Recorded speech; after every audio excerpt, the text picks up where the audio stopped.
ANMR ನ್ಯೂಸ್ಗೆ ಸ್ವಾಗತ. ಭಾವನಾ ಆಸ್ಪತ್ರೆ ನಗರಸಭೆ ಹಿಂಭಾಗ ಎನ್ಆರ್ ಬಡಾವಣೆ ಚಿಂತಾಮಣಿಯಲ್ಲಿ ಸಂಪೂರ್ಣ ಡೆಲಿವರಿ ಹಾಗೂ ನವಜಾತ ಶಿಶು ಆರೈಕೆ ಎನ್ಐಸಿಯು ಸೌಲಭ್ಯ ಸಮೇತ ಒಂದೇ ಸ್ಥಳದಲ್ಲಿ ಸಂಪೂರ್ಣ ಚಿಕಿತ್ಸಾ ಸೌಲಭ್ಯ ನೀಡುವ ಏಕೈಕ ಆಸ್ಪತ್ರೆ ಭಾವನಾ ಆಸ್ಪತ್ರೆಯಾಗಿದ್ದು, ಆಧುನಿಕ ಮೂಲ ಸೌಕರ್ಯ ಮತ್ತು ನವೀನ ಸೌಲಭ್ಯಗಳು, ಎಲ್ಲ ರೀತಿಯ ಇನ್ಶೂರೆನ್ಸ್ ಸೌಲಭ್ಯಗಳು, ಕ್ಯಾಶ್ಲೆಸ್ ಇನ್ಶೂರೆನ್ಸ್ ಸಹಿತ ಸೌಲಭ್ಯಗಳು ಸಿಗಲಿದೆ. ಡಾಕ್ಟರ್ ಭಾವನಾ ಎಸ್ ಅವರು OBG ಮತ್ತು ಗೈನಕಾಲಜಿ ತಜ್ಞರಾಗಿದ್ದು, ಅವರು ಸಾಮಾನ್ಯ ಮತ್ತು ಸಿಸೇರಿಯನ್ ಡೆಲಿವರಿ ಸೇವೆ, ಬಂಜೆತನ ಚಿಕಿತ್ಸೆ, ಲ್ಯಾಪ್ರೋಸ್ಕೋಪಿಕ್ ಶಸ್ತ್ರಚಿಕಿತ್ಸೆಗಳು, ಗರ್ಭಾಶಯ ಶಸ್ತ್ರಚಿಕಿತ್ಸೆ, ಲ್ಯಾಪ್ರೋಸ್ಕೋಪಿ ಸ್ಟೆರಿಲೈಸೇಷನ್ ಚಿಕಿತ್ಸೆ ನೀಡಲಿದ್ದಾರೆ. ಇನ್ನು ಡಾಕ್ಟರ್ ಅಭಿನಯ್ ಆರ್ ಅವರು ಮಕ್ಕಳ ತಜ್ಞರಾಗಿದ್ದು, ಅವರು ಮಕ್ಕಳ ಆರೋಗ್ಯ ಸೇವೆಗಳು, ಲಸಿಕೆಗಳು, ಮಕ್ಕಳ IPD, NICU ಮತ್ತು ICU ಸೇವೆ ನೀಡಲಿದ್ದಾರೆ.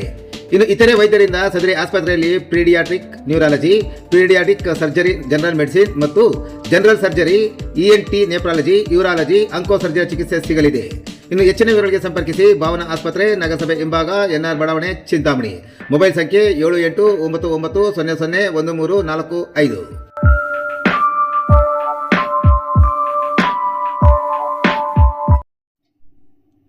ಚಾಲಕನ ನಿಯಂತ್ರಣ ತಪ್ಪಿ ಮರಕ್ಕೆ ಡಿಕ್ಕಿ ಹೊಡೆದ ಆಟೋ, ಓರ್ವ ಸಾವು, ಇಬ್ಬರಿಗೆ ಗಂಭೀರ ಗಾಯ.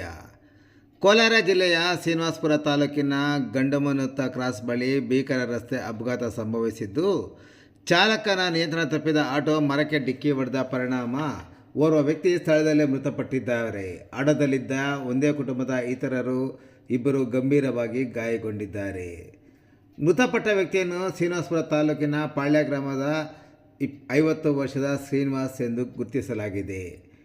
ಇನ್ನು ಮೃತನ ಪತ್ನಿ ಹಾಗೂ ಮಗನೊಂದಿಗೆ ಬೆಂಗಳೂರಿನಿಂದ ಕೇತಗಾನಹಳ್ಳಿಯಲ್ಲಿರುವ ಸಂಬಂಧಿಕರ ಮನೆಯ ಕಾರ್ಯಕ್ರಮಕ್ಕೆ ಆಟೋದಲ್ಲಿ ತೆರಳುತ್ತಿದ್ದರು ಎನ್ನಲಾಗಿದೆ.